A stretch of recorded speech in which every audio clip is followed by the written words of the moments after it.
writing being good.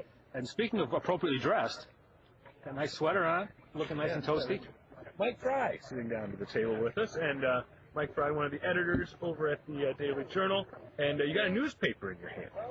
Yeah, and that wouldn't have been the case a month ago. Right. Or unless I would have had one, it would have said Friday, Saturday on it. Now it says Weekend edition. Nice thick paper. And you would just have a paper that would just be the paper from earlier in the week that you didn't read yet. So how has this been? I know as far as reorganizing things at the newsroom and on the production side of it, how has it been coming up with this change of schedule coming out on Saturday morning now? Well, you know how change goes. No one embraces it. Everybody's rather reluctant to go that route, but it has went well. And I will say publicly, I think it's the first time I've said publicly, I was a little bit skeptical. I was reserved in my skepticism since I am employed there, but I thought, is this going to work? Is this going to meet with mass disapproval? I had some concerns about there, and I'm not going to say that everybody has just embraced it, but for the most part, it's went very well. And there's some advantages to it. The main thing is in our fast food culture, if you will, our fast-paced society, there's never any time to do anything, it seems like, okay?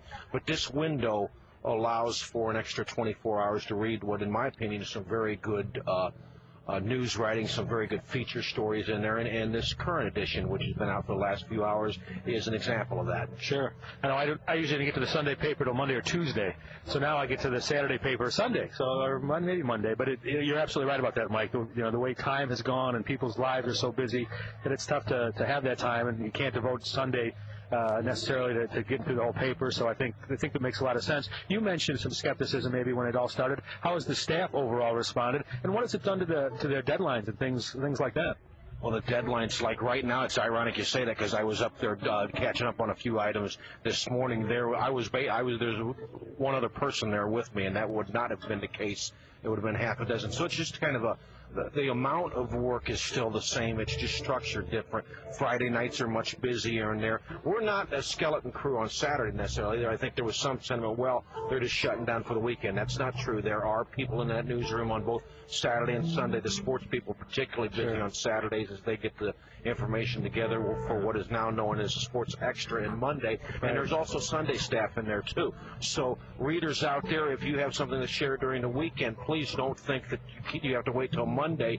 You can still call that news tip hotline, 815-936-NEWS, and somebody will answer it, or in the rare occasion, if they don't, leave a message and somebody will get back to you. Sure. Well, I know for your end, with the news and the writing, gives people more time to read, but also from the advertising side, it gives more people more time to use the coupons, all the things that you find in the paper, and so it works for that too, probably. Oh, absolutely. Sunday morning, here it comes. Okay, so we've got a super sale on whatever at whatever particular retailer. You had that amount of time too. You're busy sometimes on Saturday, not on Sunday. You're busy Sunday sometimes and not on Saturday, or sometimes maybe you're busy both days. But yeah, you are at least aware that there's a good a deal on a good pair of jeans or a pound of ground beef someplace. When's the last time you bought a pair of jeans? Probably within the last year, Bill. You really? Look for you get an ad for a pair of jeans and you say, Mike Frey, today's the day. Journal editor, I'm going to go buy a pair of jeans. I wish I could wear jeans more often than I did. I just conspire against that. The things going on in your head, going shopping for jeans doesn't factor in. Maybe it does. I don't know. Maybe I shouldn't assume things about you. About the website? Oh, yeah. What about the website? A lot of exciting things going on with your website, I understand, Mike. And we see a lot of pictures of you. Yeah, well, first of all, it's changed, okay? It's different, and there's been some repercussions from that. Some readers are not happy. Basically, what you had with the Daily Journal and other newspapers in the country, you had two types of consumers, one who were paying for the privilege of reading the product via the print edition, and the ones who are getting it for free by the website. That's not a very good business model. You're not going to be all that profitable in the long haul with that strategy, so it has to change. Some people don't like it, but that's what's going on right now. You can still get a version of the Daily Journal website with some highlights of what's going on in the paper, but to dig deeper now, we encourage you to.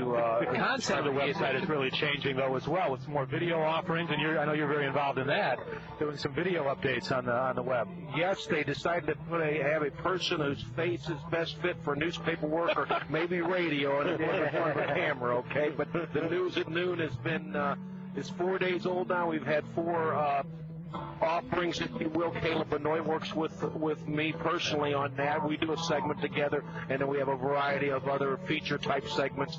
The Speedway was an example this week with Dennis Yohnka. There was a market thing with Rachel Reynolds-Susi regarding Cinco de Mayo. So these are some of the other things you can see on there. I'll say this much. I don't know if it's a sterling professional effort right now, but it is a lot of fun. It is an effort. It's a great one. I think it's very progressive. Yeah. And you mentioned the other thing about the website, and I've come from a newspaper background myself, and it's been a real challenge for me to think about the website and up to the minute, a newspaper offering up to the minute news. Usually you had to wait till that paper came out. Now you can go to the website and get updates really anytime things are happening. You guys are able to update it. So it's kind of a different model, as you said, for newspapers on the web, but it really offers the community and people who are looking for news a great option. It's kind of ironic. It's almost like the past is the present, because many years ago, the newspaper was the breaking news medium for everybody out there, okay? The thing was, they had to wait sometimes 10, 12, 24 hours to get the breaking news, depending on whenever the newspaper was published. That changed with television and radio. Like the newspaper people said some years back, you know what? We're not in the breaking news business anymore. We're getting beat there, so let's go into these more in-depth feature analysis pieces. Then the internet came along, and the newspapers introduced websites as a byproduct of the paper, and guess what? Now, because of that, you're in the breaking news business again. So that, it took some newspapers a while to realize that, but they are starting to, like you guys, and some have been for a while. You guys are really, I think, really capturing that well now. Yes, it's something the industry grappled with a long time, and I remember meetings where people would basically throw their arms up in the air and say, what are we going to do? I think now, what are we going to do is starting to be figured out. Mike Frey, editor from the Daily Journal. And how long have you been there now? You've been there since, the 70s? No, not that long, Bill, but it has been 26 years. Okay, you were next door in the 70s at the CYO. That's where you were. Yes, I was right next door. Okay, I spent a lot of time downtown over the years.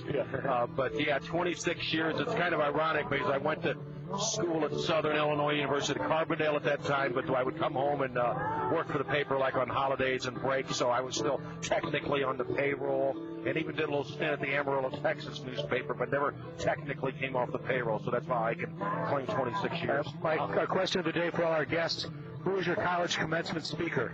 Who's my college commencement speaker? I have no idea. That seems to be the resounding answer. Nobody remembers Are theirs. you the answer?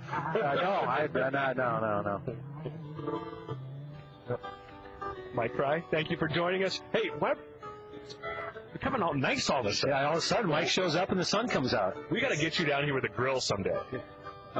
Some people say I can grill. Others would say that's not the case. But I do enjoy to grill. I don't know how good. I think I'm good at it. I will put it that way. I would assume if you've done it as much as you have, you've learned a thing or two.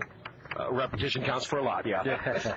Mike Frey, treat yourself to a delicious cup of Abba Java coffee. All our guests are entitled to one free cup. One cup. And sounds good. I'll take advantage of that. Second one you got to pay for. Okay. Mike, Bill, thank you very much. Thanks, Bill. Carl. Appreciate the time very much. We'll be right back on Talk AM 1320 after this.